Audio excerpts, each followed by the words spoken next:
Yes, hello everyone. Welcome along live here to the Left Wing Back podcast. It is the Hurling show once again. The start of this stream typically starts with me speaking like Speedy Gonzalez, just the way the internet is in this place here. I can tell you for sure, anyone that knows me and would have seen me playing sport, I don't run like Speedy Gonzalez, but for some reason this show makes me talk like Speedy Gonzalez.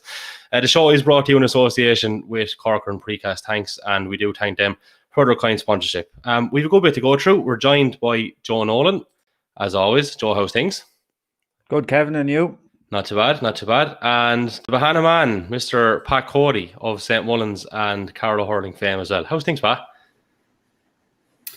Good, Kevin, and good to have a chat with the Hurling. Try time to have an old chat or time well spent. Well, Joe. Well, Pat, Pat, he didn't give you credit for your football appearances, I noticed. For the county as well.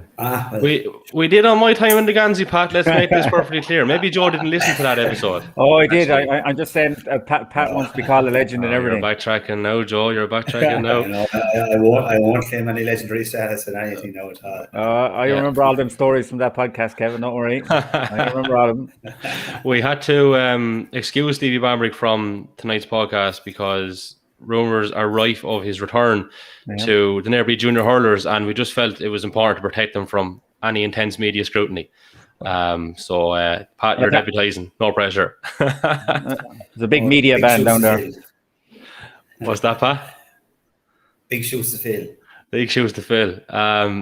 Stevie will be back with us, I'd say, in the not too distant future. Or maybe he won't be either. Depends on how serious he takes this hurling. He could be in the goal for the intermediates there. Darren Kavanagh might like us hearing that now, but or not even Darren. Darren wasn't in it now on Saturday evening, so was he not? Stevie's no. Oh, all will be revealed. All will be revealed. Yeah, all will be revealed indeed. So we do have a clatter of stuff to go through again, and I'm not quite sure where to start because it was a very entertaining weekend of hurling across all the three grades. We will start with senior, but we'll make our way through all those grades, and we do intend over the next couple of weeks of getting on people that are involved with junior and intermediate teams, because we don't want to be like I won't name names, but maybe a flagship show which doesn't go into the Joe McDonough and the Nicky Rackers and the Larry Myers, and I certainly don't want that being said about the Left Wing Back podcast. So it's very important to cover all the grades, because the lads down in that junior grade are putting in every bit as much effort as the lads in senior. So I won't have that said in this podcast. So we are endeavouring to make that happen, and hopefully over the next couple of weeks we will get a couple of lads on to discuss what's happening down in Tier 2 and in Tier 3. But for now, lads, we will start at the top tier. Unfortunately, I wasn't able to get into the games on Sunday. Wasn't able to see them either, unfortunately. We went into that last week, and I'm not having to cut up people. I do hope people listen and we get these games streamed. But anyway, look, if I was in a position to be there, I would be there. I'm not going to disclose why I wasn't, but I just wasn't able to physically do it, basically. But anyway, lads, you two were there. So we'll talk through the action. I think, to be fair, I always feel like over the last 12 months, we might have been a little bit harsh on Michael, and I always say it nearly every week because it feels like, I don't think we're overly critical, but we always expect more because of tradition, but we actually fail to realise the current place that they're in and the endeavours that they're making. But I'm not here to be condescending or patronising. The reality of it is there was very encouraging strides, I would say, made on Sunday. So 2-14 on Leicester Rangers, 16 points Naomh Eoin. So that's 16 scores apiece, obviously. Goals win games. Let's get the first cliche of the night out of the way. They happened in the first half, Joe. So talk to us about that game, first of all, what you thought of it, the standout moments, and I suppose what Michael can take from it in particular, because Rangers would have been expected to win that. So I think Michael were the ones that were looking to get something out of that. We're aiming to win it, obviously, and expecting to win it, as all teams would going out in the senior championship game. But how did they actually do, and how do you evaluate that game in the first place? Yeah, well, I suppose last week I was said about the Michael or Naomh Eoin Leicester Rangers game.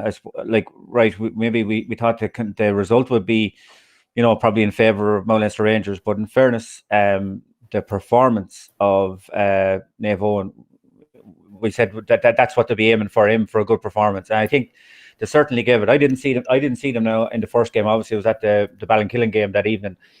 But I was talking to a member of our panel since then, and they were relatively happy, I suppose, until in the first game, until the goals went in. And I think, from seeing him in the Bulger Cup and then seeing him, I suppose, in Championship, there's obviously a big difference. But I was impressed with Naomh's own performance.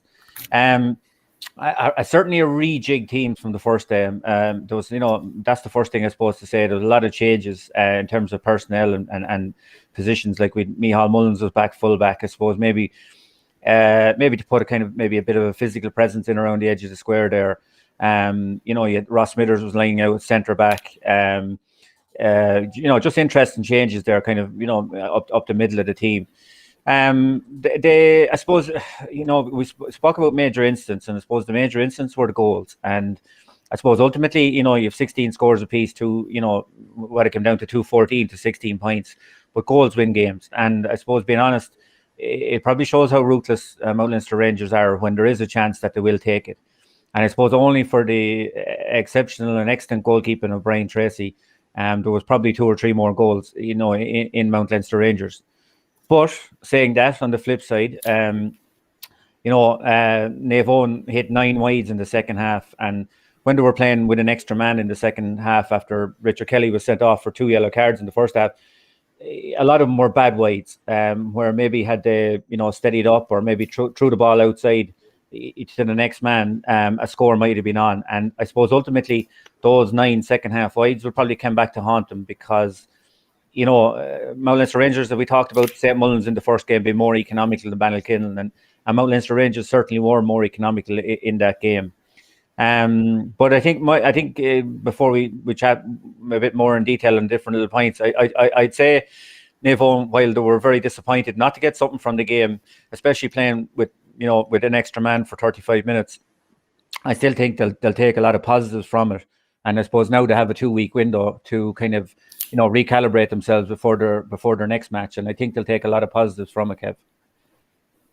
Okay, just a reminder as well, lads, anyone that's looking at the stream or whatever, you can get in touch with us if you comment underneath the post on Facebook or YouTube or Twitter. We do have the capability to call out that question if you so wish it to be called out, or if you just want to let us know you're seeing us or hearing us loud and clear from whatever part of the world, you can do that comment, and we will be able to refer to it here through the stream. So don't be afraid to get in touch. We are on social media as well at the Left Wing Back on Twitter and Instagram, and obviously we're on Facebook as well. So Joe, yeah, I'm going to bring it back to that. So like a much changed Naomh Eoin outfit, you were saying. I was looking down through the team myself. So Micheál Mullins is straight in a fullback. Didn't start the last day, I believe. Yep. First change of note, really, and an experienced campaigner. And Micheál would have been a wing back or a midfielder all his career. So how did that go in particular? I'd be interested to see how he got on there. Well, he had a massive tussle with Eddie Byrne. I think Eddie got a goal and a point, and was kind of instrumental in another couple of scores. With me, I suppose, you're caught between a rock and a hard place in some ways with Eddie. Eddie kind of has it 2 ways. He's a good hurler, he's cute, and he's a big man. And I suppose maybe Naomh Eoin were looking at that in terms of, who could the best place to man mark him in there on the edge of the square. I thought maybe Eddie got the better of him a couple of times, in terms of, like I said, cuteness.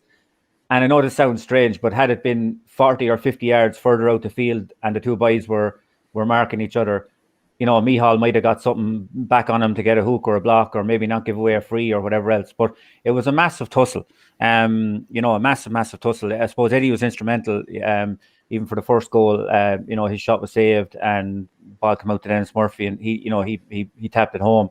And then Eddie, well, I suppose in fairness to Micheál, Eddie got a place with a good ball for his own goal and buried it. So, but it was a very good tussle. And I suppose maybe Naomh Eoin were trying to put horses for courses in terms of who was going to pick up who. Like Ross Smithers was at centre back as well. I suppose maybe the idea there was to Chris Nolan was obviously at centre forward, and maybe with the idea of pace on pace, and kind of watching that movement. So I think it was probably a team that was picked, with the opposition in mind, if you get me. Yeah. But like you said, there was definitely changes. I mean, I suppose, look, we take for granted now, we're talking about an Avon team there, neither the Nolans are there. I suppose, like we've talked for years, maybe, Shane and Dwayne Kavanagh and lads like these have all kind of have moved on a little bit, or, aren't available anymore. And it's up to other lads kind of to fill the gap. And it was some of their younger players were very impressive on Sunday. I thought young Dean Sly was excellent. He got 3 points, I think, from play. He got a couple more from place balls as well. Young as well in there. Scott Tracy, I think, got 3 or 4 points as well in a kind of a 2-man full forward line. And they were very, very busy and caused no end of problems in there as well. But I suppose ultimately the goal chances, like I said, Brian made a couple of brilliant saves in the Naomh Eoin goal. Whereas really, the only real goal chance that Naomh Eoin created was with John Michael Nolan, and I suppose he was tactically fouled outside the 21, where the hurl was kind of pulled from his grasp, or outside the square. The hurl was pulled from his grasp, and he had a free kick at goal because he had an advantage. But that was really the only, and he put it wide. But that was really the only goal chance that Naomh Eoin created. And like I said, it came down to that. They probably needed a goal in the game to really spark them and to really push them on. And like I said, I suppose that is the difference at that level. 16 scores apiece, but the goals do win the games. Yeah, and with regards to Rangers, they did go for those early, and it was a real signal of intent, which you've kind of touched on there. Like, I mean, that was the difference. They were probably looking to live up to that whole mantra of having the ruthless streak and literally trying to kill teams off early, which all good teams will do, and they won't give you a bite on it. So in another, I suppose, or another day, we'd be looking at this and saying it could be a comfortable win for Rangers, given the fact that Brian had to make all those saves. Yeah, well, yeah, but right, I suppose you're nearly with Brian. You're nearly expecting him. Isn't it? It's a great, it's a great thing to say about him. But you're nearly expecting, Brian to be making these saves. You know what I mean? I'm making great saves as well. That's the level he's at. Yeah. I suppose, I mean, that's not been fair on Naomh Eoin. Like I said, they were really into it. I thought maybe in the second half, when they had the extra man, especially maybe coming into the last quarter, that they might use that extra player. Maybe I won't say not like they were obviously playing with an extra back, and because Mullin's Rangers were forced to drop back a man, as I said. But a lot of the time, that extra Naomh Eoin back never pushed on, or they never create an overlap in the half, in the half back line, midfield, half forward line. And I think that probably ultimately cost them, because, like, in fairness to Mullin's Rangers, they know how they're first well organized, and they were happy enough when things were even Steven up in their back line. Like, I mean, look, you have top class defenders all around there, and they were always able to protect the goal. Dermot Byrne was always dropping back, or they were putting pressure on the shots. And I thought maybe Naomh Eoin might have been a little bit more adventurous, and I suppose we might talk about that in the second game too. When they had an extra man and were chasing the game, that they might have maybe not committed him the whole time forward, but would have encouraged the player to push up to join the attack, to create an overlap. And it's something I'd say they might look back with on regret, and especially as well the period there where they hit 3 or 4 kind of wides on the trot. And it was kind of really, really killers, if you get me, in terms of their momentum. But had they got them, who knows? I mean, like, they were really in the game, and it was probably a game, like I said, that they felt they should have got something from. Mm-hmm. We're just having. Oh, there he is. Pat was he disappearing on us there for a moment. Stevie was. He's the same filter as Stevie. Yeah, the crime call filter there. Yeah. I never seen Pat Cody freezing under pressure, but he's freezing a little bit on his air tonight now, for whatever reason. But listen, as soon as that bloody broadband plan is rolled out down in Bahana, then this podcast will benefit all the more for it. The first points. Yeah, you're just breaking on us here, Pat. Can you hear me at all? Can you hear us? Oh, you're breaking on us there. We're going to put you back. We're going to put you back on the green room for a moment, Pat.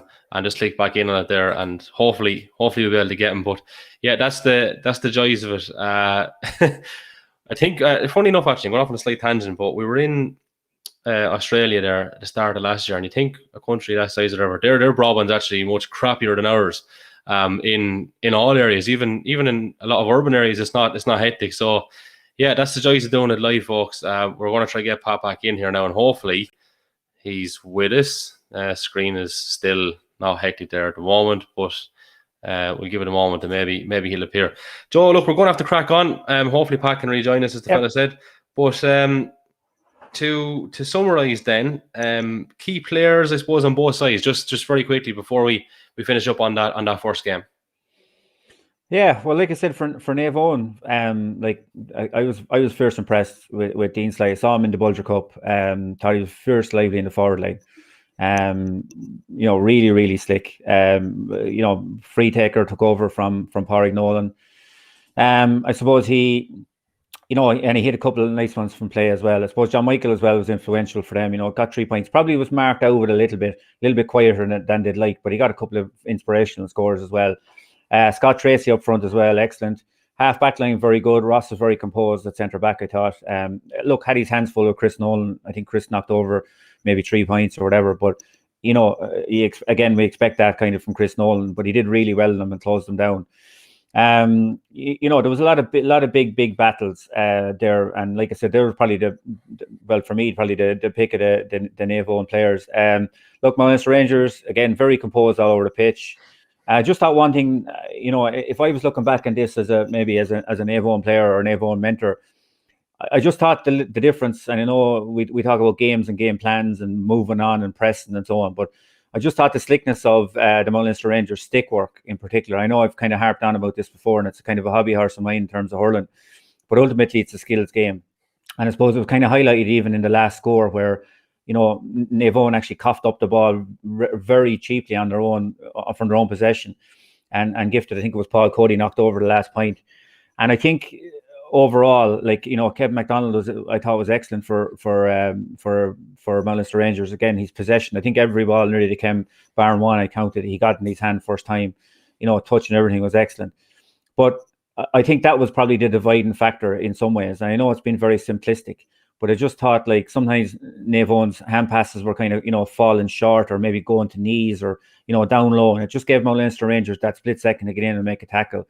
Whereas if you look at the video of the game, you'll see a lot of the Munster Rangers, their stick passing was excellent, nice and crisp as we expect, and it just gave them that split second and maybe gave them the chance to get off a shot.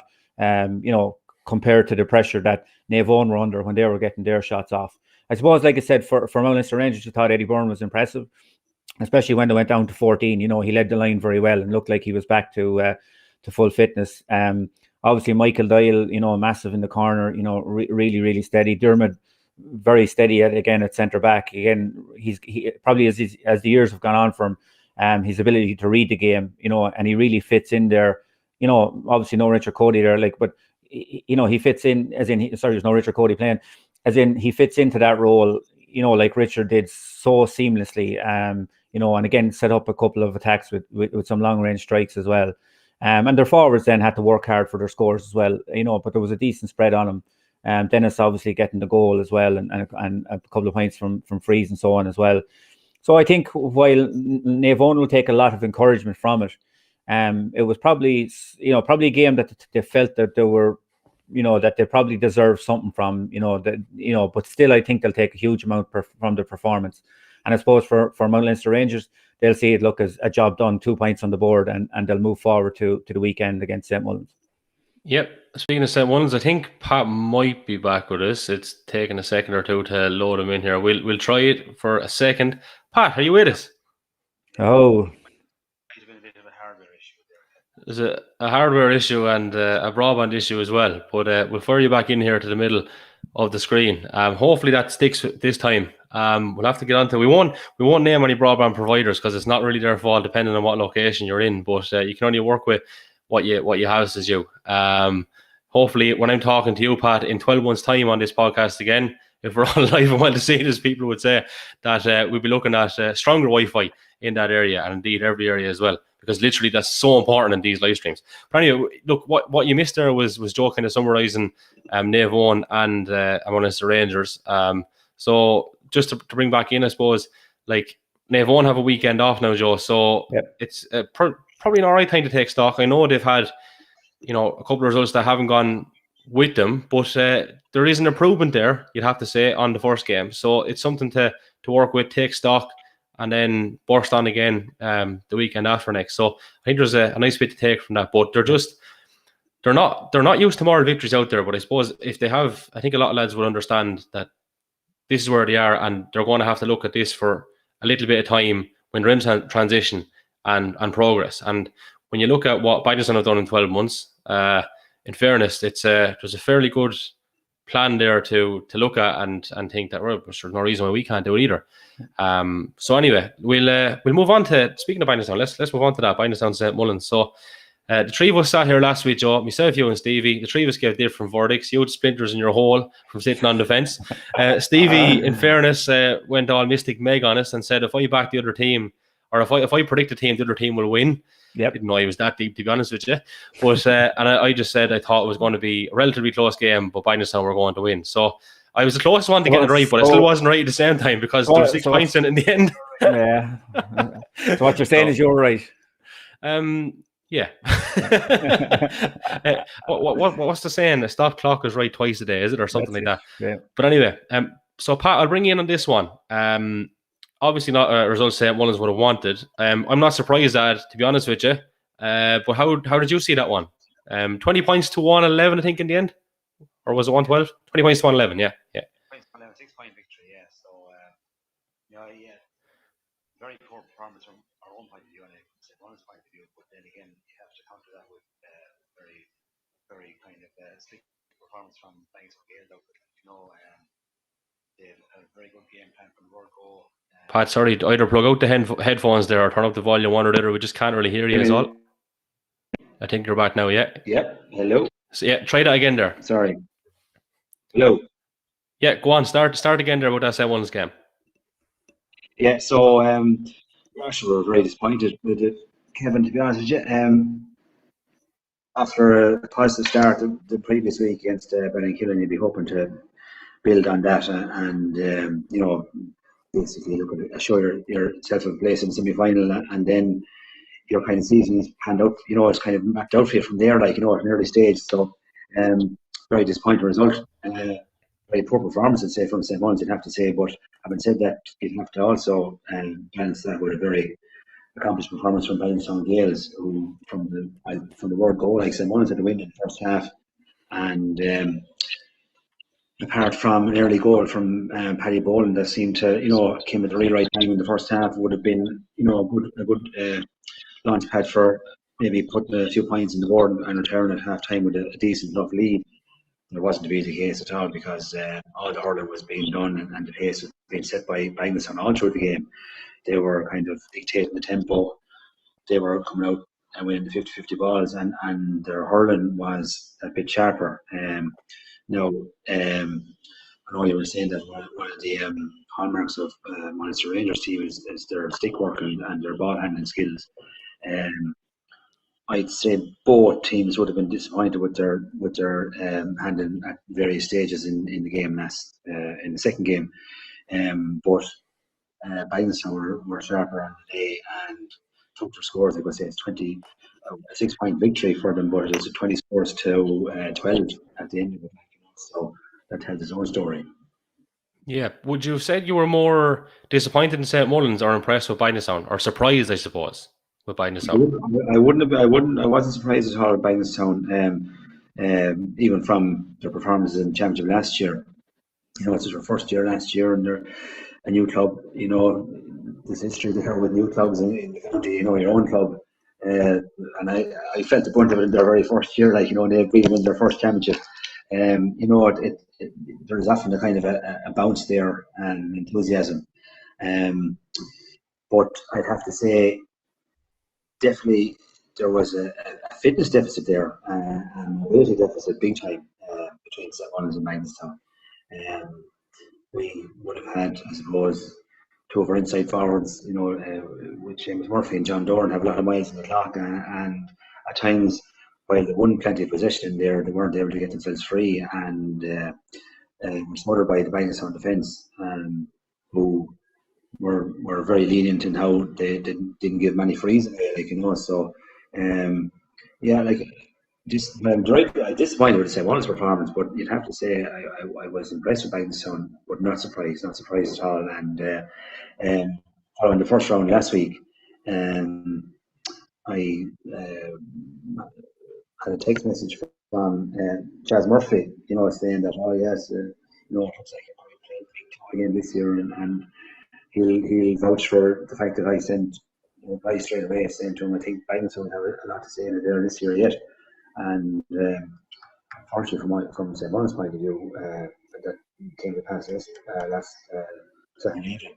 So now Bagenalstown are in the happy position of, working now towards the semi-final date.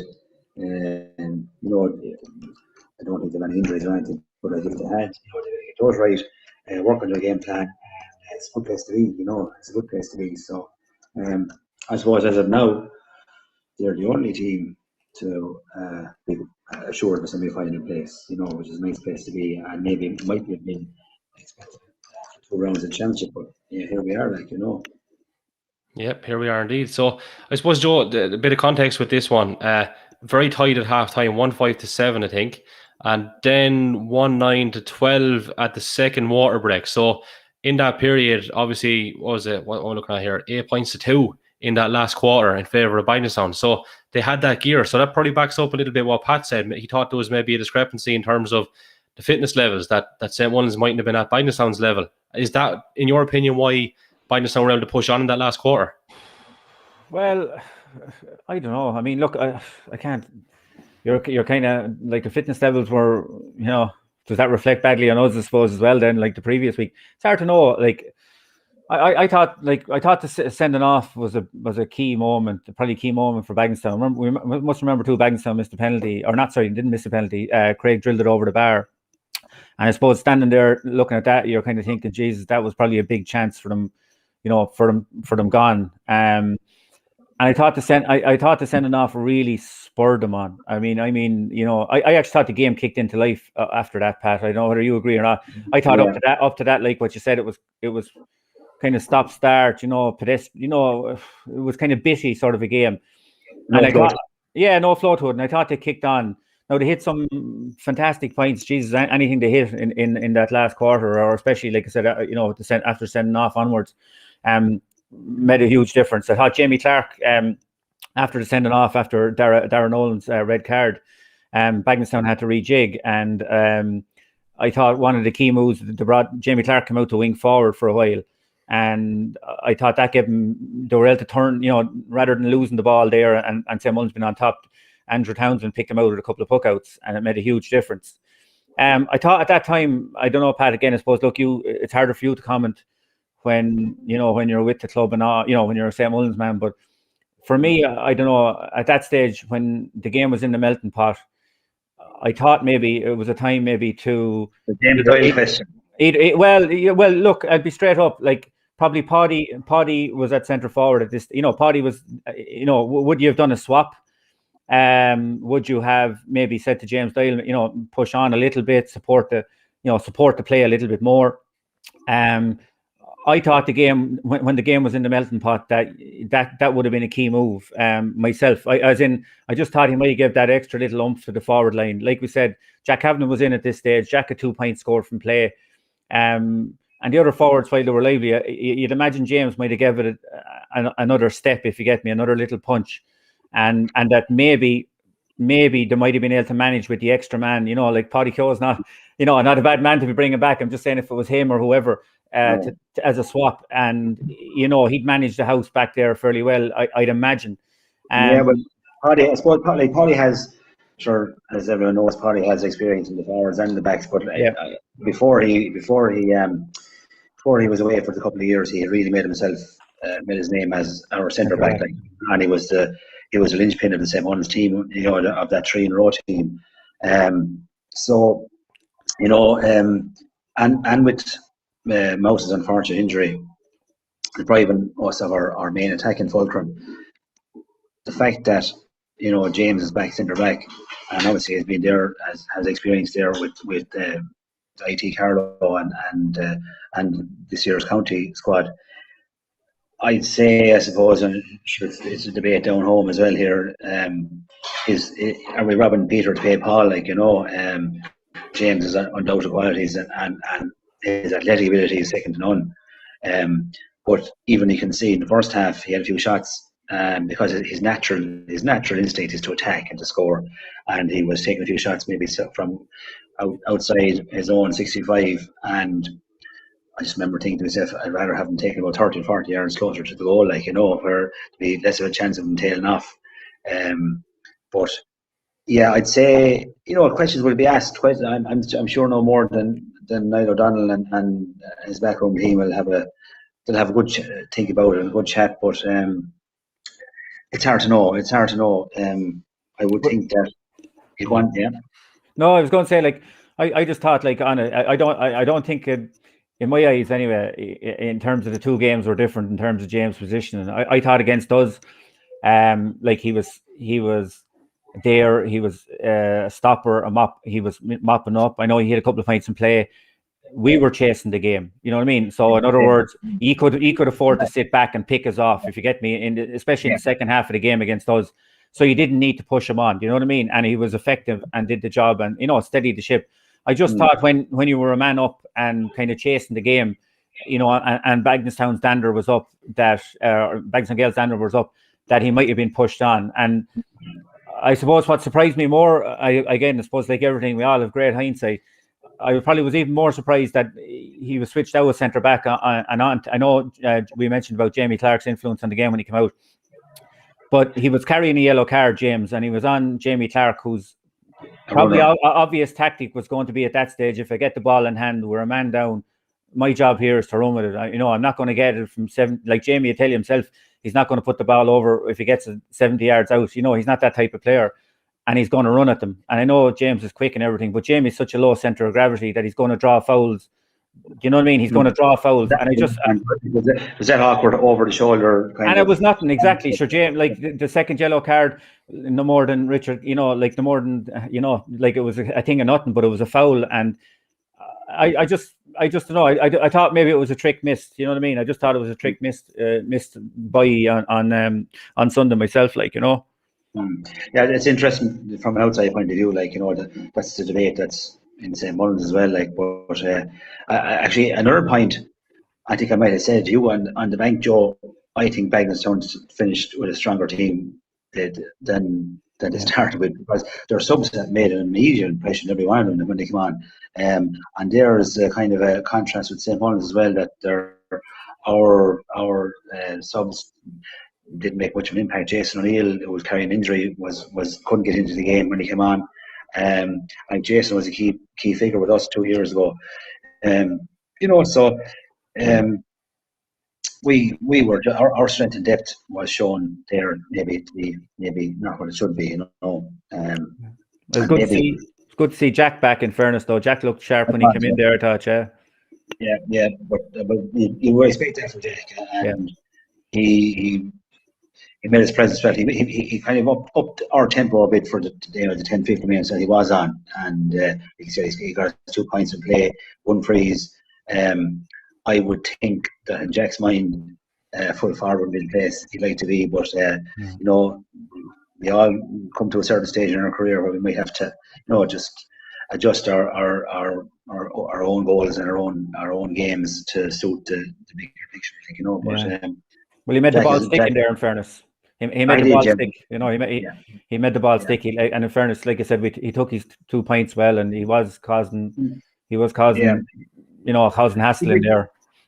And I suppose Oisin Ryan did add a bit of impetus in half Hurling did for a few minutes there as well, but I would say definitely as regards impact from the bench, Bagenalstown's bench had far more impact, and again augurs well for the rest of the championship for them, and they, like I said, they semi-final there for now, and there'll be plenty of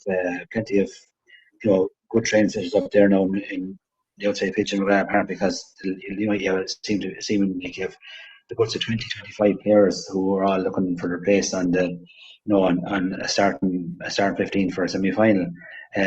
I suppose you will be talking about it later on, but like they had a very strong junior team down in St. Mullins the other night there as well, and gave St. Mullins the right trimming, like, you know. So, like, it's a numbers game at the end of the day, you know. If you have the strength and depth, you know, it's a big help to you.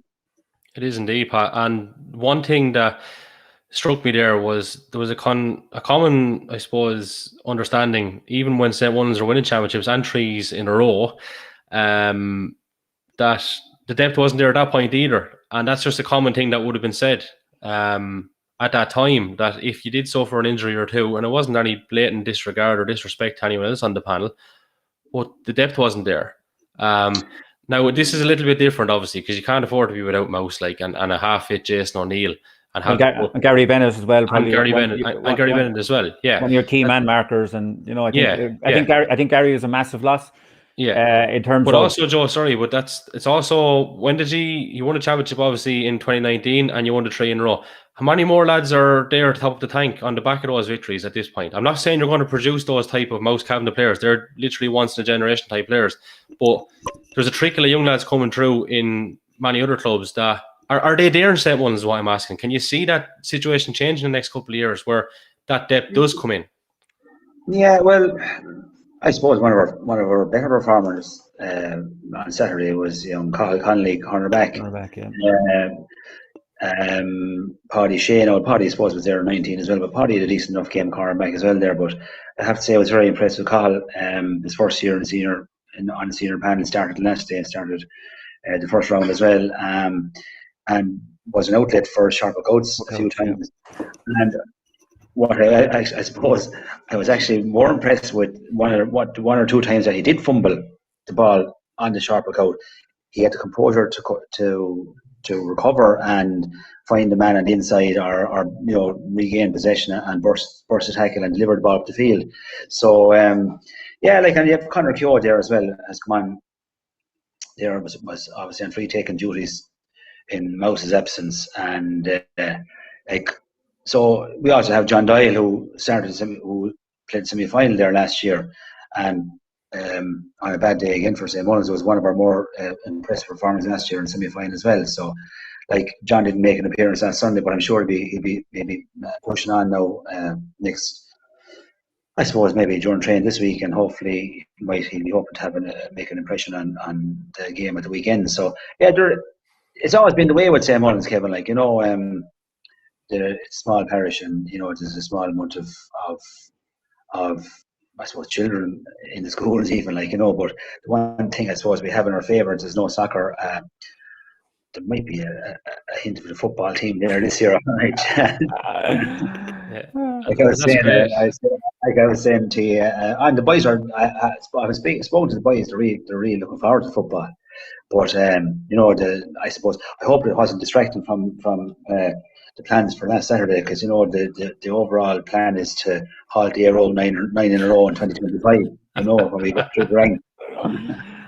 But the players are like, it's always been the way, and players will come through and touch wood. We'll be able to bolster the team as we go along and supplement the team year by year. Like, you know, if you look at the roll of honour, which would have been which is often used as a benchmark in any county, St. Mullins only have 2 minor championships in the history of the club. Like, you know, and you would see that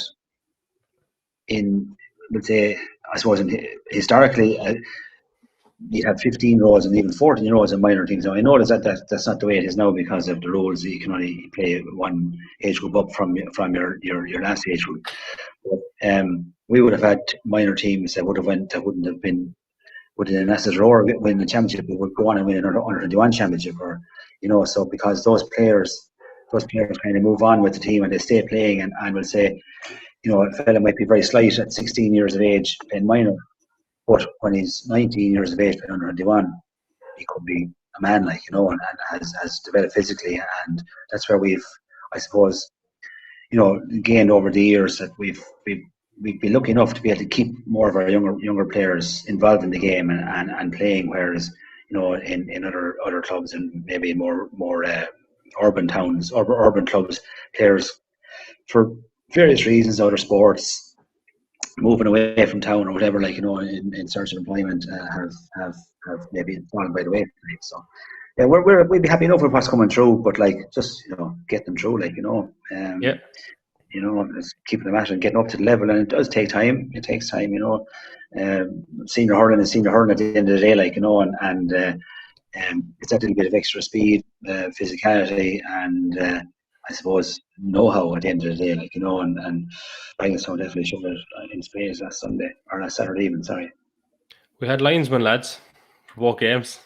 Yep, full crew of officials. In fairness, it was nice to see, and again, credit where credit is due. I think we mentioned here the last week and about it, like, and it was good to see the double header as well. Made a lot of sense rather than the two games on at one time in separate venues. I think we have a small enough pocket of hurling supporters in the county, and I think it was great to see so many in there for both games, and and it was it was great. It was brilliant to have the games back. Jesus, we were only talking, I think, Pat, we said it was nearly 2 years or whatever since we were there, and last time I was at it was the reason I was at it was I did the stream or the commentary that Brendan Joyce did for the St. Mullins and Naomh Eoin first round match last year. So it was that was a way to be there in a match, and again, sure, like, just having a bit of banter, and like I was there having the chat with yourself and Owen there, Joe, before the game and during the game, and like I turned around and said, as I said, I could see there only want to be one winner, and just all those things that you would have taken for granted. Like, it's. But it is, Kevin. It is, and I tell you what's great to see. We're on about the games, I know now, but it's great to see the same faces, like, doing the stewarding and the styles and everything, and it's great. It's brilliant. It's just brilliant to people. Like, could be so easy for all those people to walk away, or people to change like that. Teams and clubs will always be there, but geez, like, you see the faces that are there and the people who facilitate our games as well. I know we talked about in the first episode as well, but without them, we're at nothing as well. Like, so for credit to them as well for keeping with the things. The legendary Eamon on the side is at every game in Fenna, Camogie, hurling, football. There was that one there this evening on under 12 ladies football shield. I was talking to him at the gate, like down in the training centre. Without Brian O'Neill, great to see our chairman was there for the matches. Jim Bulger, he never misses a match anywhere he can be. These are all people who are volunteers as well, and and doing their best for the county. It's great to see. It's heartening. It's great to see when you go back to something and you see that the same buzz is there from everyone. Do you know what I mean? From the enthusiasm's there, and the things are as well organised and done as safely as we can for all our teams as well. So, credit to everyone. Like, you know what I mean? It was a great day. Just one last thing on the lines, and I'm going to leave it at that then. In fairness, there is a shortage. We found out during the week there's a big shortage of officials. So, I think people... There's a good few of them on the bank. There's a good few of them on the bank the other night anyway, apparently. Oh, okay. There was a lot of instruction into the referee at times. I know. Usually they're on the ditch, but at least they're on the bank now. So. I'm only having the banter. No. There was not. If they actually stood up on the pallet that them Bush Ultras have, then they would be others on the ditch. I hope actually that gets sorted, because that could become a big issue. And sure, I suppose is it any wonder there's a shortage? Like, does that point lads step up and do it? And why would you want it, sure? It's a thankless job, but I always said if it was to go and do it for the first year or two, I'd pull in the two teams before the match, and I'd just say, look, lads, see this fucking thing here? I don't want to be blowing this jug at all. I said, don't make me blow it. Simple as that. I'm only human. I'm going to make mistakes the same as you are. It's not personal, but just don't be a dick, basically. So you're the Pat Moran School of Refereeing. On that point, I think it's one of Sal Murphy's kind of attributes. If he makes a mistake, he owns it, and I think as far as I could see, he made a bit of a mistake in near enough the end of the second half last week, and put his hand up and threw the ball in, and just said, "Listen, lads." And I've seen him doing it in matches, like, and that's players and supporters would kind of accept that, and see that if someone puts their hand up and owns their mistake, go on about it. And, we are communication. Yeah, but we are very lucky. I mean, like getting back to referees and giving them credit in terms of the standard. I know we were talking about numbers there a minute ago in terms, like obviously we want more. Every county needs them to run all the games. Like I said, it was down there tonight, or was at the Camogie matches at the weekend, and there's so many games now. For at every level that we need referees. But just flipping it a little bit, just in terms of the standard. Like I mean, we're blessed in the county with the standard referees we have. For like say take it at hurling level. Like we've Pod, we've Salt, David Hughes would come in, would have done games. Just picking these. I know the two say, the Hickeys who will be normally football referees, but would do some of the hurling. Again, referee top inter-county games. We actually have. There's great quality there in our referees. In fairness, I'd say for the size of our county, we supply more than our fair share to the referees panels, across Leinster and so on. We had Johnny Murphy doing the John Murphy, forgot John, yeah, exactly. Top class. I'm going to forget. I know I'm going to forget someone but like we have top referees there at the minute, and other ones who've gone on or stepping back a little bit. The quality is there. It's just like we said, the numbers. Like obviously, maybe as clubs, we probably need to to kind of get that going in our own clubs as well, like in terms of getting people involved, like, because like we said, without all aspects of our game going well, nothing goes. The games don't take place, like. Yeah, definitely. I think as well, like, I'm going to get the Salt on at some stage. I was chatting to him about it before, so we'll get him on. It's good to get a referee's point of view, especially on local level, because we've seen it at national level as well. And maybe some lads say sometimes referees are maybe involved in the media too much, but we haven't anyone at all, so I think we're fairly safe in getting someone on. But just to explain the trials and tribulations of it, because I think it is a very interesting angle. In fairness, like, I would say the point I was going to make on the local side of things is, I'm not quite sure. I don't think you're going to have this big assessor thing, right? So obviously when the lads are breaking onto the inter-county scene, I think a lot of the time when, obviously we would have seen it from going to, we've had some bad ones in Division 2 hurling, but they're occasionally brutal in Division 4 football, I'm sorry. But I have empathy and sympathy, and I'm going to explain why. Because there is an assessor a lot of the time judging them, and that you tick the book, every box has to be ticked. And by doing that, you literally eliminate common sense. And the only real rule of principle you should be using when refereeing is common sense. But you can't do it on that inter-county scene when you break onto it first. I know well you can't. I've been informed. So, like, on a club point of view, I'm not quite sure. I know Ollie Hines was doing referee's assessor for years. I don't know, is there an assessor still, or what's going on, or who's involved in it? And Pat Hearn, in fairness, Pat Hearn is kind of involved with, well, I know even at Leinster level and things like that. Is he an assessor in Carlow? He used to do a bit now. I haven't been speaking to him in a while. Yeah. He used to be involved in the training and the assessing kind of refs. He'd, kind of go informally to assess and so on. So I'm trying to sell this thing here and make it sexy a little bit as well, right? There's no person going to be judging you really as such, apart from the people on the bank. But in terms of referees assessor, until you get up a little bit higher in Carlow. So anyone that might have a little bit of fear or anxiety about getting involved, like, there probably is a little avenue there. And as a lot of lads say, it's one of the closest things you can get to being involved in the game without playing, especially if you can do it, like. Yeah. So maybe the door is open. Maybe people will step up.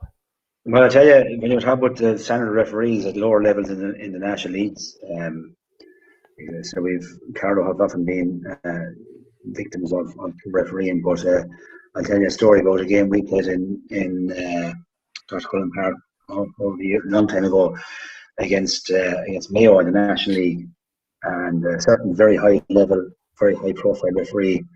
I won't mention any names, but he's from Wexford.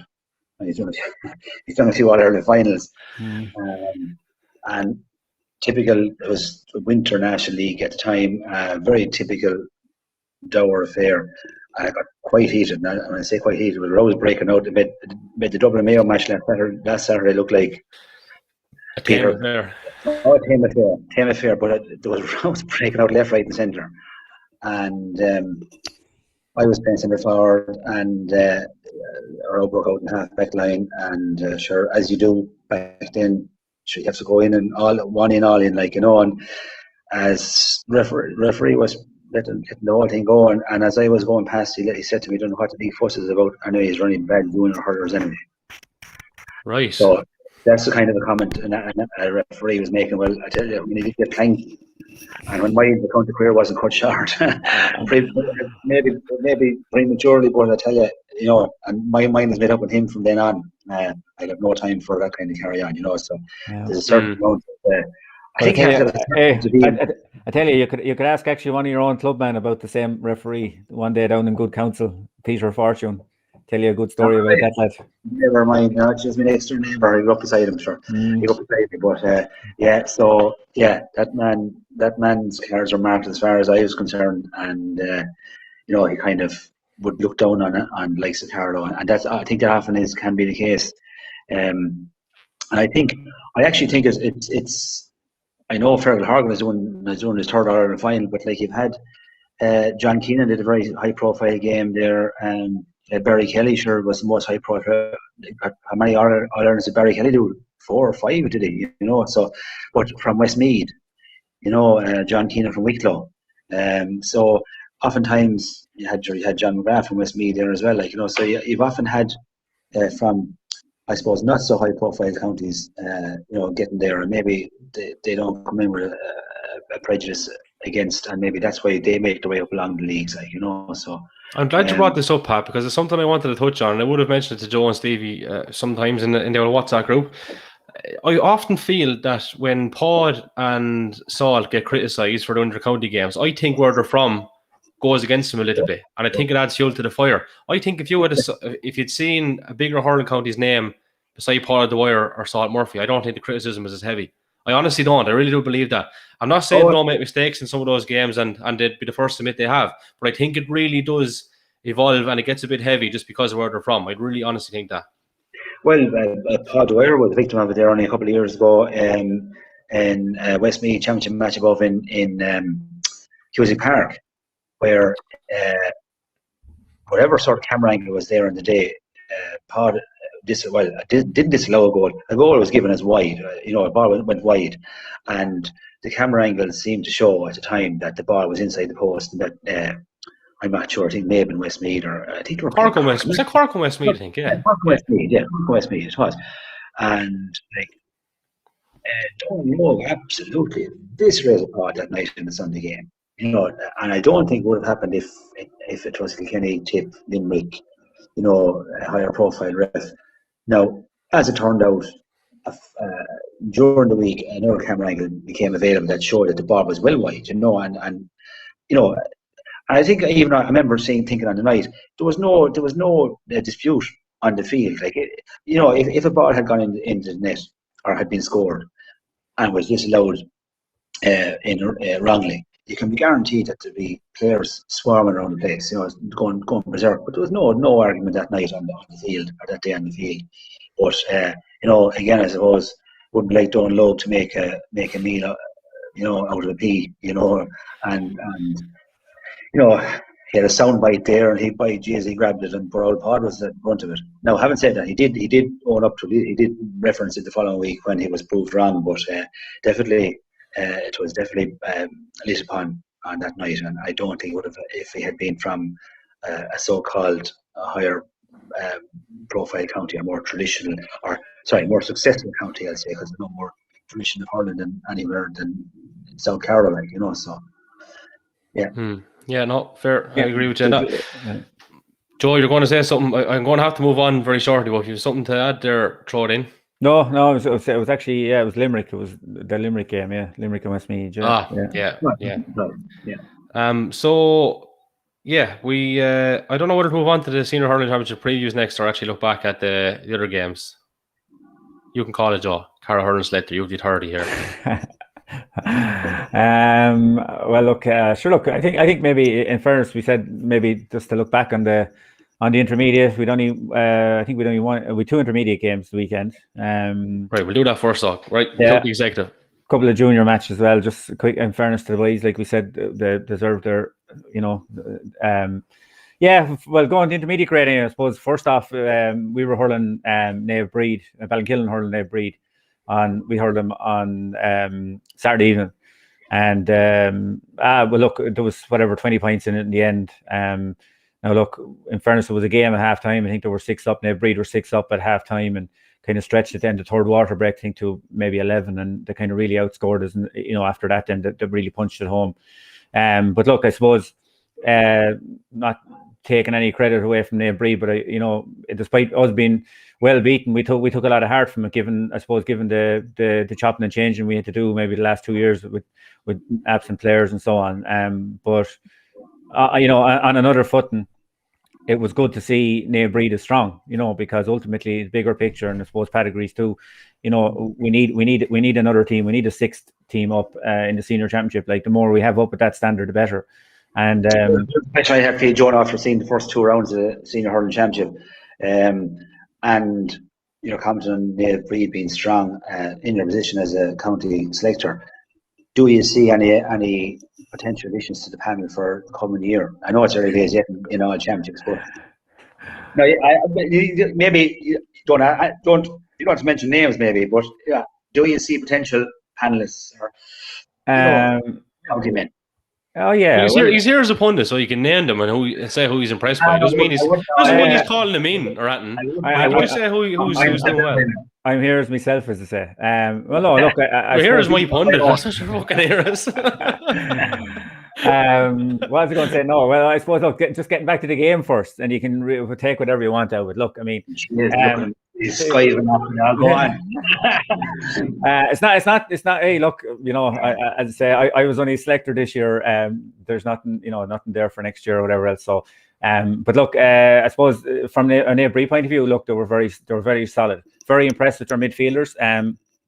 I thought Colin Byrne and Niall Roach were excellent at any level. That slot in there, their stick work, their physical conditioning was excellent. They really ran the show. In fairness to our lads, we kind of had earmarked, I suppose, Fiacca O'Toole and Aaron Hammond, obviously, as 2 of their key forwards.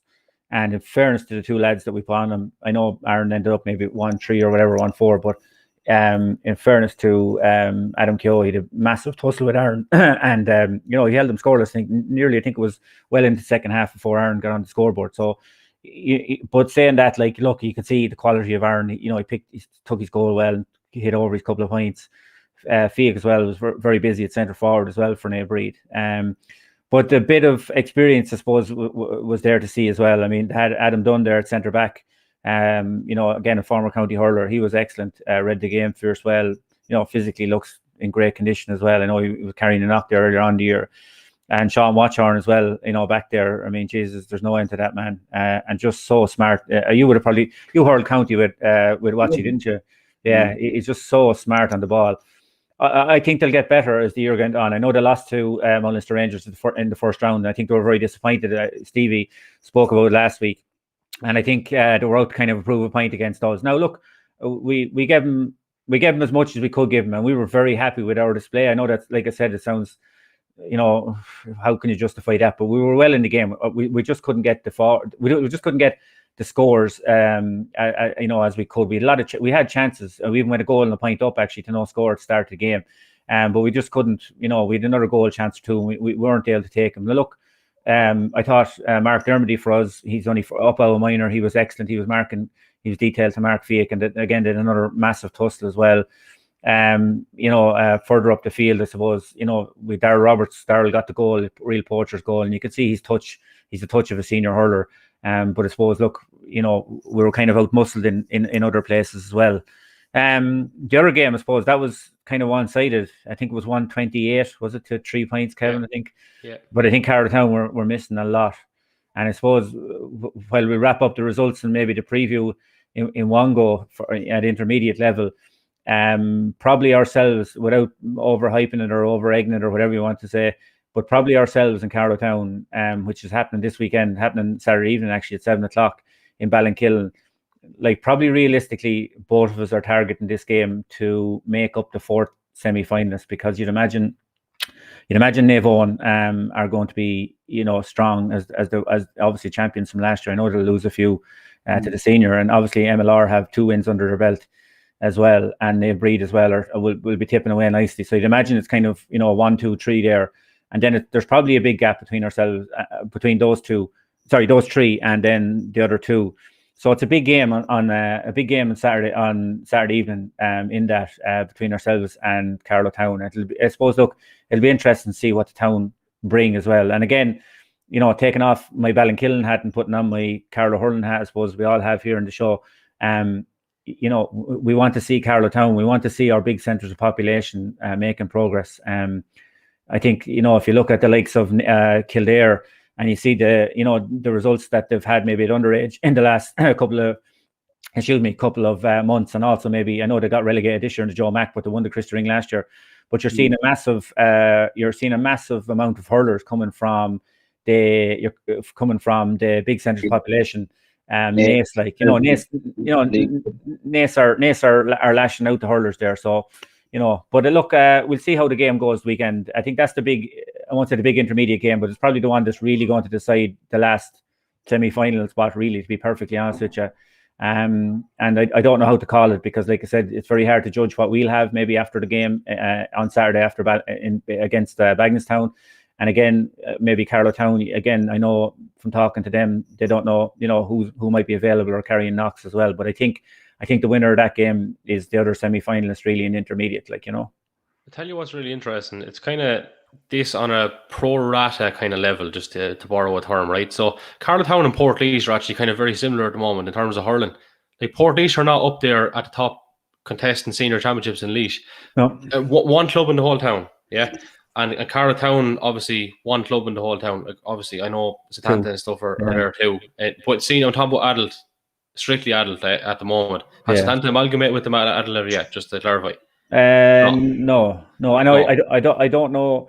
Satanta, there was under 15, wasn't there? In the under 15 county final, Satanta are with Carlow Town. I actually failed to mention that in the tweet when they beat Munster Rangers, which was huge progress. Great to see. So I want to bring it back to the initial point. So at adult level, there is only one club currently. But they're still not competitive. Like, all those Aero lads, as far as I can see, are on holidays the last week or two, and that's fair enough. Jesus, they're entitled. I'm not saying that at all. But there's a quite a lot of them boys well able to hurl, and the same with the rest of the football clubs in the town. There's no football for another few weeks. I get that they're probably training still and trying to build towards that championship. You don't just rock up with a week's training under your belt and go off playing football, as the fella said. But geez, the list. Aye, yeah. But the list that it'd give, to hurling in the county, and we're talking about it for years and years and years. But how many more years are we going to go before we see a little bit of a change in this? Because the last thing I want to see personally is just said like an under 15 team, and hopefully a few more will follow in terms of Carlow Town and Satanta coming along, and should they really have to make a choice? Does it have to be a choice in this day and age? And it's actually a fair question, because I was actually thinking about this recently. If you look at guys, how many lads are actually playing hurling and football, even in the dual clubs at senior and intermediate level in Carlow, they're not putting a massive effort into it. It's literally go play. So in order for, just say, Carlow Town to make that jump and get back to where we think they should be and where we need them to be, are they in a position for lads to commit on equal par, or maybe even not so much equal par, pretty close to it? Because if they're not, are we going to see them jump? I don't think you are. Well, it's a bit, yeah. I suppose I obviously teach in there, so I kind of see it fairly up close personally at underage as well. And I suppose we've often said it before, and I reiterate it again. This is not a criticism or anything at all. It's reality, and there's the amount of good people in both clubs, in Satanta and Carlow Town, in there. Just, and brilliant people. It's kind of, I think it's nearly changing a mindset. It's very. But their hearts must be broke, I mean, I'd be talking to, Jesus, you'd be sure, obviously, I would have worked with Pat Ahern, who was, one of the key drivers with Satanta. And, you'd be talking to him a lot. And obviously, like I said, you'd be teaching the lads, you'd be talking to key figures in Carlow Town Hurling Club. And it is, there's a lot of other things going on in there as well, in terms of giving time to hurling, in terms of, it's no more than an A-breed situation. You've Carlow Town, right? So they have players from maybe PAL, you'd have players from Tinray, you'd have maybe 5 or 6 football clubs feeding into them. And every night there's a training session. Every night there's a match. Even at adult level, every night there's a training session for, say, if it's whoever team. Every night there's a match. You know what I mean? This, now, I know when it's a one kind of code season, that should be kind of lessened. And I think it is, because in fairness, I saw Carlowtown fielding a second team with a big panel there the last day. And you'd be hoping that numbers might build. And you'd be hoping, and I think it'll work in Naomh Breed's favour, that maybe this split season of hurling and football, it might take a couple of years, but at least it's one less stumbling block in the way, or not in the way, of lads committing to hurling. And I think it might take a couple of years, but I think it'll be positive for both Naomh Breed and for Carlowtown Hurling Club, maybe to bring things on a bit. Well, I'm just sorry, Pat, go on. That's in one sense, that's really answering your question, Kevin. Like the question you asked there was, are likes of Carlowtown in a position? Are the clubs in a position? The clubs themselves are, I would think, have the infrastructure there and have the personnel, like you said, Joe, great people. There's no problem with the clubs. It's the actual drain on players. It's the pressure on players from other sports, basically. That's where I say, like, there's potentially far greater numbers in Carlowtown Hurling Club at their disposal, any of the rural or any of the urban centre clubs. Then I suppose it's connected to the question you asked me earlier on about St. Mullins. Like, we don't have anything else. Really, we don't have anything else apart from hurling down here, and that's where the problem lies. The pressure on players to get time to play hurling, and if it's not your number one priority, your number one sport, then you're going to choose your better sport. You're going to choose your first love, and it's no fault of the clubs. I can guarantee that much, that they're not getting their teams out. No fault of their. Absolutely not. Yeah. I think it's just the fact that, look, again, football is a bigger sport in the town, a bigger sport north of the county. Like, if you can take it further than Carlowtown, the Tullow. When has there ever been? When is the last time Hackettstown played hurling, or anyone up in that direction? There was a teacher there in the primary school in Hackettstown, Gabriel Keane. He was the principal there, and he was entering in Coming One School in hurling and camogie, and had some right young hurlers and got to finals against ourselves in Burris, and it was great to see. But none of those, I don't think, have ever played hurling with a club. Half them never play with clubs, and there's the problem. And there is, I suppose, just sorry, Kevin, to go across you, there is a couple of, I think I can't think of the chaps first. I think it's Oisin Doyle from Clonmore this year was on the hurling team. I think he hurls with Burn Rangers. But there is the players there. But it's like you said, it's just getting more of them. There has to be, there has to be bodies out there, lads. I know from schools, again, at second level schools hurling, we would play at Tullow and play the school, and there'd be lads there and good chaps. I know that have a mix of lads coming from different clubs, and some in Wicklow, and some coming from a chap from Michael and places like that, and even Burn Rangers and so on. But there is chaps in Tullow. But like you said, it's trying to take some of those obstacles out of their way in terms of not having to choose is the big thing. You know what I mean? But I suppose that's a bigger picture thing. I mean, I think we can't afford not to have our big centres of population. Like, lads talk about Offaly's a split county, but you have Burr there, with the tradition, a big town, but producing hurlers.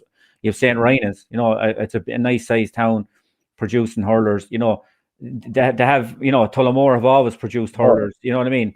Right, you go over the far end of the county. Edenderry is now a big town. It's obviously because of a commuter town, but they would have for a lot of the underage success back in the late 80s and early 90s. They've always produced one or two, like Finbar Cullen, who hurled, as good a footballer as he was a fantastic hurler as well.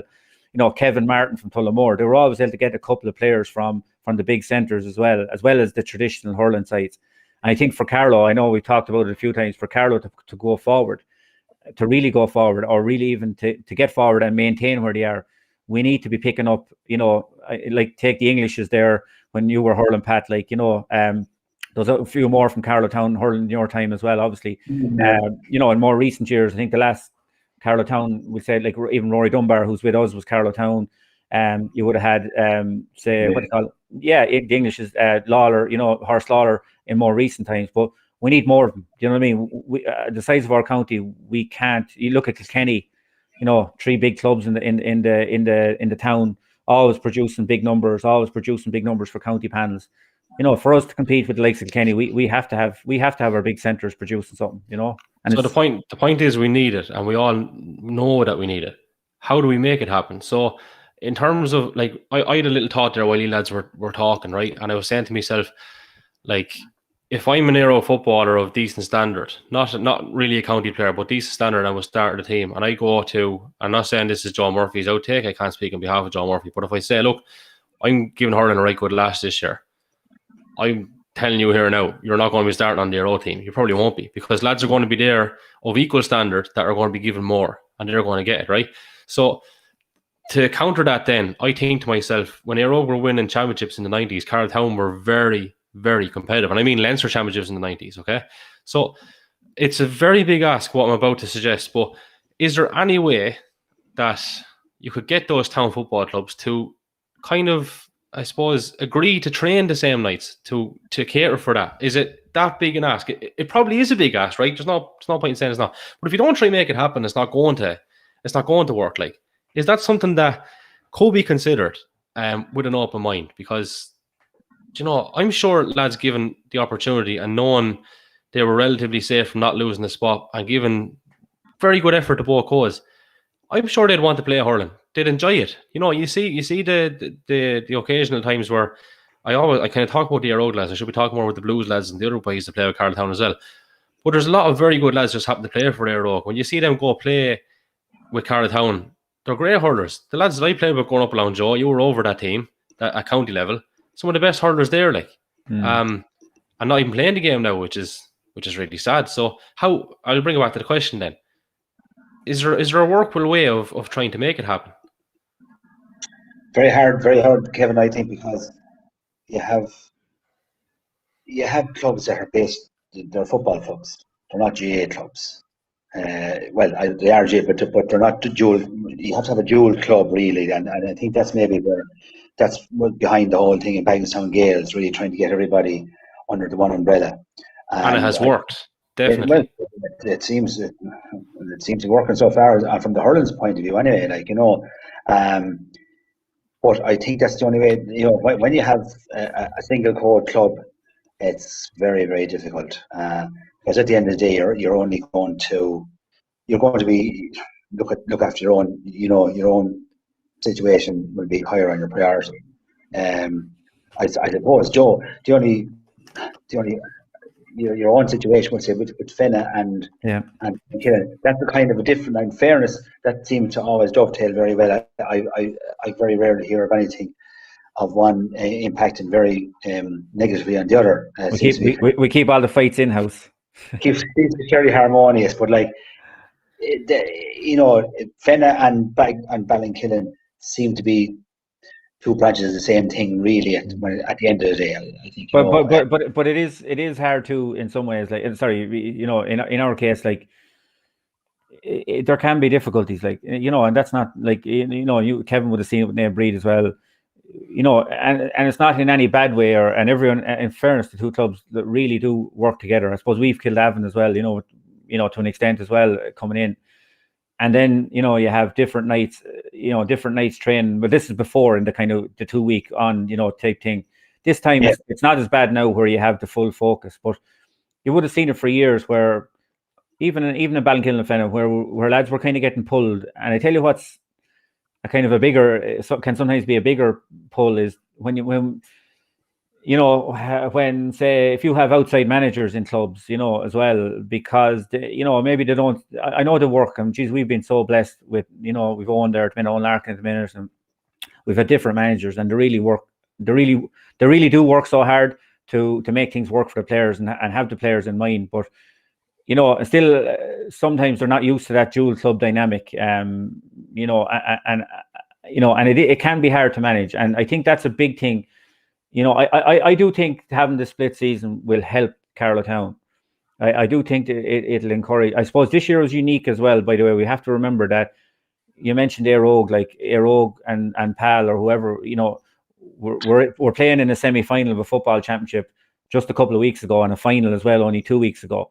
So of a normal year, you'd be hoping that, you know, it's kind of like last year, that the Carlow Town will have a run on their senior players. But I would probably step it back a bit, you know, to the underage. I mean, I'd always say, you know, you'd be chatting to the lads in school, and you'd ask them what club they were, you know, and I'd be talking about hurling, and they'd say, you know, I'm the Blues, and I'd say no, like, oh well, I play hurling with Carlow Town, or I play hurling with Setanta, and I think in fairness, both clubs are really, I know they always did, but they're really fostering the identity of, well, I'm Carlow Town, you know what I mean? I'm that you're not just hurling with a club, you're actually, if I asked Pat Cody, he'd say I'm St. Mullins man, you know what I mean? And that they're trying to build that identity and that connection with the clubs in there. And I think if you can build that connection and that identity, you talk again, we just pick Éire Óg lads, you talk to Éire Óg lads, to talk about Chalk Ask and the family up there, you think it was like the mafiosa sort of thing, which is great because, and you have that tradition and that kind of inbuilt kind of connection to the club. And I think Carlow Town, and Kevin was right. I mean, I remember them beating us in the 2000s, 2008. I think the Betters to qualify for their last semi-final, or 2009. I remember, the Druids in Kildavin, and they qualified for the semi-final. The Betters in 09. 09. We were reigning champions in 08. And 09. in 08 we won it, but we didn't make the semis in 09 because they beat us. Yeah, and like so there is that identity there. But you have to build it with the small ones. You have to build it with the families. And I suppose there's a different dynamic there as well now. You must remember Carlow Town too. I see it from a school's point of view. You have a lot of new families, maybe non-national families as well.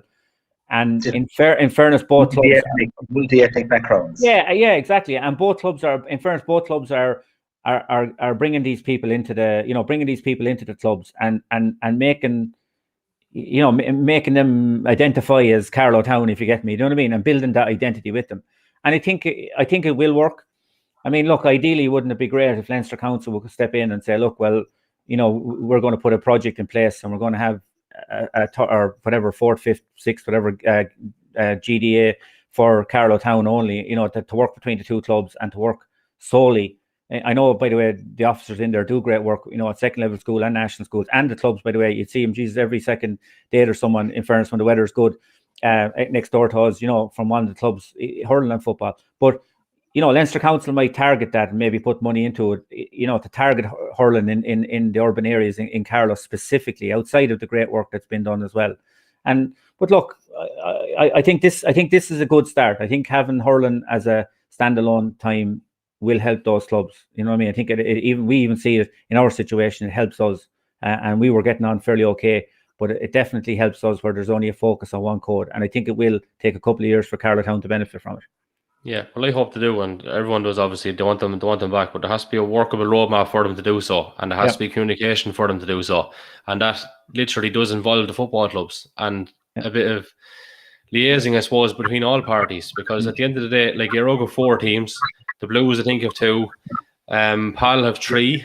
Well, so just on Pal, I'm hearing little things that that obviously Pal this year have kind of upped their ante in terms of maybe their hurling, their junior hurling. I know they'll win at the weekend, the Betnay Braid the weekend. But apart from even the on-field thing, that there is work going on behind the scenes in terms of maybe even maybe looking at the possibilities of underage hurling and things like that have been.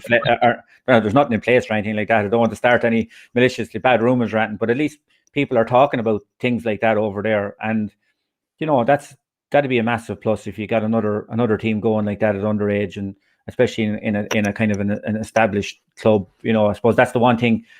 I suppose it's kind of catching Setanta, not having their own grounds and not just being able to get over that hump of kind of at minor level. Do you know what I mean? Not having that adult outlet just yet. I know it's a hard one. It's like the chicken and the egg. How do you get there unless you start somewhere? But I think that's kind of just nabbing them at the minute. And I think if the likes of Pal or whoever, maybe Lord knows, whoever, but it's just Pal at the minute, they're outside of town, that if they were able to take on something like that they'd have an adult team there for underage teams to see as an outlet. And that might be something that might be developed too, but who knows? Yeah, who knows indeed. So let's jump on. Yeah, sorry, Pat. I thought you were jumping. I'm literally muting your microphone because we're getting a little bit of an echo. I was saying that Burren Rangers are I think they're okay, and Doyle. I think there's a potential for Burren Rangers to make up maybe possibly 7th. adult team, senior level. Yeah, great people there. Great club. Yeah. By the way, we have to remember. I know, Kevin, you're caught for time, but just quickly, you have to remember, like, there's Burn Rangers and Setanta, 2 new clubs in Carlow in 10 years, 11 years, whatever it is, and like there's very little other counties across Ireland who are would have 2 brand new clubs in that space of time. So look, there is good work there in the county. There is. We need to go on to predictions, lads. Right, so. Let's blast on. We missed out on a few junior hurling results there as well. I know Palatine did beat Naomh Breed in that one. Joe, I don't know if you have your results there handy to hand while I'm digging out these. No, well, yeah. Sorry, Pat, go on. Bagenalstown bet St. Mullins. Yeah, I think looking forward, Kevin, at the weekend you have a full range of fixtures again, which is like. Hold on for 1 sec, actually, because I'll just put the junior hurling results. Michael did beat Carlow 422-27, and then Munster Rangers 119, Burn Rangers 112. That's how they're all after finishing up. So this weekend, sorry, Joe. No, just going ahead in that. Like Tullow are playing, St. Pat's are playing Pal, which would be an interesting tussle. Obviously, Tullow are kind of over. They played the football championship late, so they'll have a few lads back for that. But Pal had a good win at the weekend, and I think they were disappointed to lose to St. Mullins the first round. So I probably fancy Pal in that one. Bagenalstown Gales then are hurling Naomh Breed, and I think you'd have to fancy Bagenalstown Gales here against the second string Naomh Breed team. Who knows? Stevie might make his first appearance of the season. We don't know. How bad does he want this podcast appearance back? That is the question. He's in the gym. He's in the gym as we speak. But you'd probably fancy Bagenalstown there in that derby. Then in the other group, in Group 2, you have Carlow against Burn Rangers, and probably Burn Rangers have to target a win there. Because like they've lost one. Their first game was called off against Michael. They'll probably replayed, but they've lost one, so they'll definitely target that as a game to win there. And then the last game then is probably to tie it around really. And that's Mount Leinster Rangers versus Naomh Eoin. And that's on Sunday evening, and that'll be interesting because Mount Leinster Rangers probably and both Naomh Eoin might have lost a couple of players, up the ranks, but both teams will have very strong junior teams. You know what I mean? There's a lot of very seasoned hurlers in both. That one will be that's probably to pick it around really. In terms of a game, it's probably be the closest in terms of score, and maybe it'll probably be a very good game if anyone is looking to do something on Sunday evening. Yeah. So, Pat, what's the prediction stakes from your end then? So just to confirm, the double header is on Saturday, Joe. Yeah, just getting out there. Saturday 4:30 and 6:30. Yep. Yeah. Sorry, I'm multitasking. You may have just said that in the last few seconds, but when you're trying to produce the show and present the show and look at texts coming in and tweets and every sort of yoke, a one-man band, I actually thought it was a text from Stevie there once that just said, please take me back. We mustn't want this junior hurling at all. Another person actually texted in to say, Stevie looks a bit different tonight. You're scared. Yeah, I don't know. Did you play in the goal, Pat? This is like a goalkeepers union podcast, actually, because I think did you play in the goal before, Pat? Just so interest. Oh, sure. I would have spent the odd day between the posts, all right. But I'm not mentally unstable like most goalkeepers are. Right, so we'll burst on to these predictions. Yeah, the double header on Saturday. So 4:30, Netwatch Cullen Park, Senior Hurling Championship, Ballinkillen versus Bagenalstown Gales. Pat, I'll bring you in on this one first here. We'll keep a neutral on it. Well, I suppose, I know of all sports, GA doesn't follow farm lines, but if you were to follow farm lines, you would have Bagenalstown Gales as warm favourites for this one. I think on the injury front, like the two Whelans are massive loss for Ballinkillen. I don't think Joe would disagree with that, and I suppose it's unfortunate for Owen Arkin to in his first year involved, to lose players of that caliber, you have your two inter-county men there. If I was to pick, I'd probably looking at Bagenalstown Gales. Now whether they will rest in their laurels having qualified for a semi-final at this stage, maybe change things around a bit, have a look at some other options that they might look at down the line. It'd be interesting to see. But then again, I suppose it's kind of a make or break game from Ballinkillen's point of view. They want to get their name on the score sheet, get points on the board, So I'm sure to be fully focused on the task in hand. But I probably would be looking at Bagenalstown Gales victory, and that would really put them in pole position to be, well, I'd say to be a challenger at this stage, and then challenging for the title at this stage. Their match against Munster Rangers is going to be a very, very interesting game at the end of the championship. But I would go for Bagenalstown Gales victory. But look, as I said, just by all farm lines, I'd have to go that way. Yeah. Joe, no cute hoorism involved. Being brutally honest about it, you don't have to tell us names, but is there many lads back? You were short 10 from your county final appearance last year for that first round game against St. Mullins. I have these lads at the ready just in case. I'm not sure on injury fronts, to be honest with you. There's lads carrying knocks. I'm not being cute or literally Thursday could tell a lot with a few lads. Like, we're down. I don't think we'll have very many back. We're not going to have like 10 lads back or anything, startling, and a couple of, like, say, Paddy Kavanagh picked up a knock against St. Mullins last day. So look, we're going to be shorn again. Like, you know what I mean? We are where we are. We're not going to miraculously turn lads around in a week, sort of thing. But look, I suppose it's very hard for me to call. Obviously my heart will say one thing, my head says another. I just think Bagenalstown Gales, like I said, in the space of a year, like this time last year, Kevin, if we were previewing this game, I was massively confident last year of ourselves going into that first round game. I couldn't see us being beaten.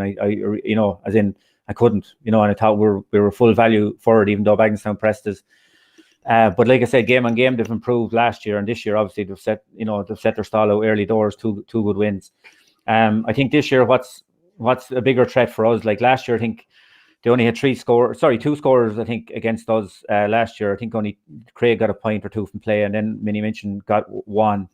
And their scores weren't coming last year. The forwards weren't producing as such, even though Jamie was winning frees. But like on on Saturday or on Sunday gone by, like, they had a good spread of scores and a lot of threat. Like, we failed to mention Beanie hit 4 incredible frees. Jeez, they were incredible. Like, 90 yards, bang over the bar with plenty to spare. Styler, you had Jake Doyle come on, you James Doyle clipped a point, and so on, so on. I think probably their greater scoring threat is probably going to get them over the line against us at the weekend. Darragh Nolan is a big loss for them, obviously a full back, kind of a main player. But like, they have Cian Doyle, who I thought was immense at wing back the last day. I just really thought he had a savage game at wing back. Obviously there are a lot of good players who hurled well, but I thought he was excellent. And I think he'll probably slot back in there at full back, and it won't, as much as Darragh is a loss, it won't probably weaken him back in there, because Cian has played there last year. So he'll have the experience to kind of man the square. And then it'll be maybe it might be Richie or not Richie. I always get them mixed up. Young Wheel Allen to come in. Isn't it Allen? Or Jamie? Jamie to come in at wing back. He came in as a sub the last day. He might step in there. So even though they're down, Darragh, they're probably have a full pick. And I probably look, like I said, putting my heart, obviously, I hope ourselves. I think we'll raise it big time for, Bagenalstown and Killing games. Even Alan McDonald, I met him in Carney's offended there the other night, and he said to me, I was kind of playing it down, and said, "Jeez, actually, you'll win handy at the weekend," and blah, blah, blah. He says, "Ye feckers, you always raise it for us." He says, "No matter which of us is going well," he says, "there's never anything in it." And he might be, I think he'll be right. I think our lads will raise it. Apart from needing the 2 points, there's always a bit of biting our games. And but I probably think Bagenalstown Gales might just have the firepower and the momentum to carry them over the line this time. I agree. I'm going Bagenalstown Gales in that one as well. So then at 6:30, same venue, it is, of course, Munster Rangers versus St. Mullins. Joe, carry on, and we'll give Pat the last word.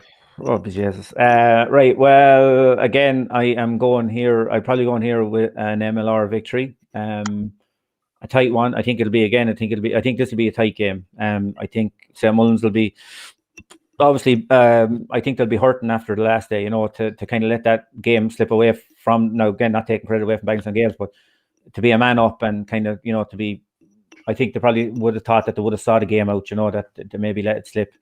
And it puts them obviously under a little bit of pressure now in terms of head-to-head and places and groups and so on, and, just keeping an eye on things. So I think they'll come out all guns blazing. I think we might see some changes to the team as well. I think maybe Jack might start. I think, they might maybe, while Paddy and what do you call it, had a great battle the other day. Paddy and Alfie Corcoran had a great battle. the other day, centre forward and centre back. And again, we didn't mention that, and both centre forwards and centre backs. There was two great pairings with James Doyle and Styler, and then the other side with Alfie and Paddy, like four of the best hurlers we probably have ever produced in the county, marking each other. But maybe Sam Mullins might decide to switch it up a little bit and move Paddy back to centre back against but then it's Paddy against Chris Nolan. He'll have he'll probably have plenty of hurling for him there. And James maybe might bring a threat further up the field, but you don't know. Probably I think it'll be interesting again to see John Nolan went off for Mullinster Rangers in that game carrying a knock. There was no Richard Cody there as well. Gary Lawler came as a sub, so you're wondering where they are in terms of their injuries as well.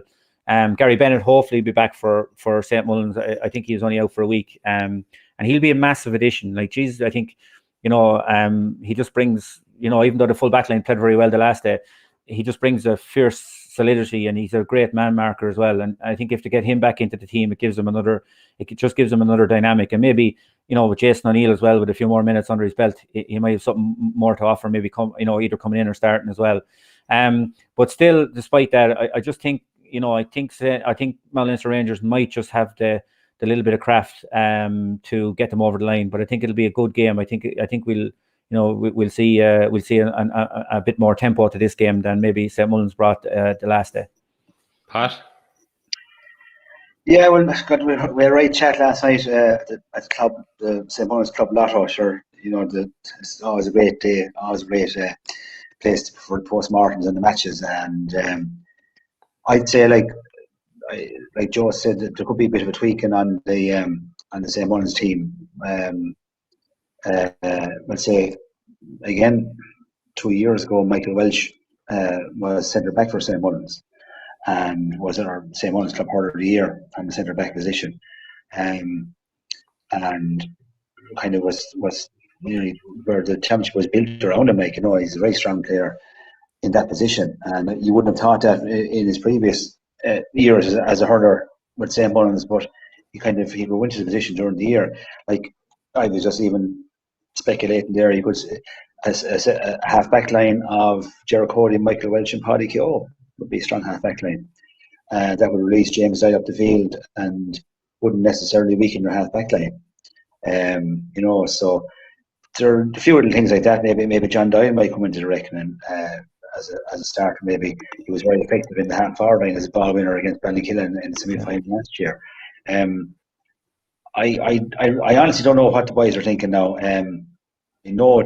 Sometimes when everyone's talking about likes moving James Doyle out, as a management team, you'd nearly be, when you dig your heels in and say, no, we want to go with this, and we want to stick with it.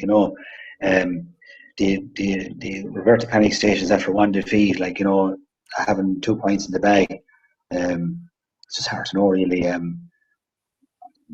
say there will be changes, and having Gary back, and Gary is team captain this year, and he'll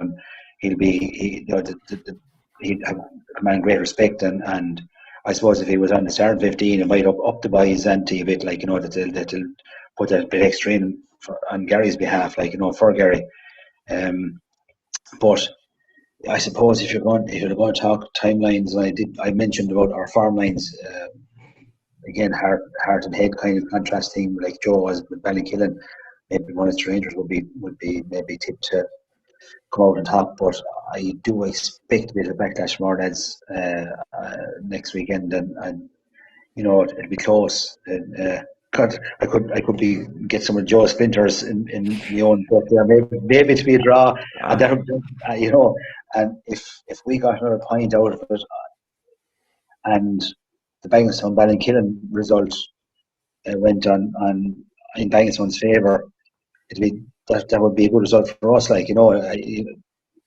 Just call it what it is. It was the Ballinkillen would still be on 0 points, and we'd have 3 then. So at least that would put us out of Ballinkillen's reach before the last round. So it's a lot of little permutations in such a small championship. But I would probably, if I was to put the mortgage or put the keys of the house on the table, I'd have to maybe go for a Mullinster Rangers win. But yeah, I suppose I'd call it that, but my heart will say St. Mullins, and wouldn't surprise me if there was a bit of backlash with tweak St. Mullins team to pull a victory out of it, like, you know. But we haven't gotten results against Munster Rangers in the league section for quite a good old while, you know. Our league results against Munster Rangers over the years, over the last decade, haven't been good. So we try and keep our powder dry until the nitty gritty. But, like, you know, you still don't like losing to your neighbours. So you're going with Rangers. Yeah. Make that the banner. By the way, this podcast, Kevin. Pat Cody backs Mount Leinster Rangers. Yeah, I hope you have shutters coming down over those windows, Pat, and that door. There's a double barrel lock on it and triple glazed windows in the whole lot. Listen, lads, you've been very, very good with your time. Too good with your time, sorry. And Pat, you were starving before you come on, I'd say. The way things are going. People actually will think it's Stephen Barmerick. Didn't help. Asher, yeah, I'm fading away to nothing here. Yeah, I'm fading away to nothing. Yeah. Didn't help that Joe was stuffing his face with a big sandwich before we come online. And I'm just going to put it out there. That is actually not a lie. And had the sandwiches across his face about 30 seconds before he went live. That's not a lie. That's not a drill. That's not Grace Stubble. That's mayonnaise. That's mayonnaise. We had to get makeup in at short notice there for Jim. Well, listen. Any other business, as the fella says, before we leave it? No, just it is good to be back, and like I said, it's great. Just again, some savage games out there. I was at a plethora of games across all codes over the weekend, and it's brilliant to see. I don't like our own club won. When you're mentioning Patrick Murphy, our own club won an under 16 Camogie title, A title against St. Mullins at the weekend. It was a cracking game. We were probably the stronger team, but we're talking about players to note. I can't think of the girl's name for St. Mullins. She was playing in the goal for St. Mullins. And by God, she pulled off saves that we talked about Brian Tracy's excellence at the weekend. She pulled off saves that were on a par. They were absolutely brilliant. When in tough conditions. I just like to mention her. It was one of the performances of the weekend. I have to say that, and I saw a lot of matches of the weekend. But hers was absolutely excellent. I have to say, yep. Yeah, and just on a very sad note, lads, just a couple of things to mention. We had a number of bereavements over the past week with heavy involvement in GA-wise. I know the Kennedy family in Burn Rangers. There was a family up in Moyshel as well, Joe, because that under-16 final, I think, was the Camogie final last week was called off. I can't think of the family's name, and I apologise for that. I think it was Burn. I can't think of the first name either. Burn family. Yeah, we are thinking of, and obviously the Kinsella family as well. Such a tragedy. So we don't pass on our condolences here from the Left Wing Back podcast on that as well, lads. We'll leave it there. Just to mention again that you can, of course, follow us on social media at the Left Wing Back. That's on Twitter, Facebook, and Instagram, or you can email us here. leftwingbackpodcast@gmail.com. And just to say thanks to our sponsors, Corcoran Precast, thanks as well. So, we pass on our regards to Olin and all lads for looking after us on that. Pleasure, lads. Hopefully we'll see you on Saturday. Hopefully the energy levels are feeling reasonably good. So, looking forward to two great games. And thanks again, all right? I'm unfortunately going to miss the games on Saturday because the county Camogie team are playing relegation playoff against Tipper. Well, unfortunately. Oh, that's right, yeah. I get a match. The girls are playing Tipperary in John Locke's Park in Callan at 5:00 Saturday evening. So that's where I'll be up in Callan watching my eldest girl Quiva, trying to help keep Carlow up in the intermediate division. So best of luck for the girls. Very, very best luck to them as well. Even if there wasn't a game on, I'd say you'd probably say there is a game elsewhere, because after that verdict, I'd say you won't be welcome in Dr. Cullen Park. I'll be on the blower. No, the very best luck to the Camogie team, definitely. And look, lads, thanks again. All right, and we'll chat soon.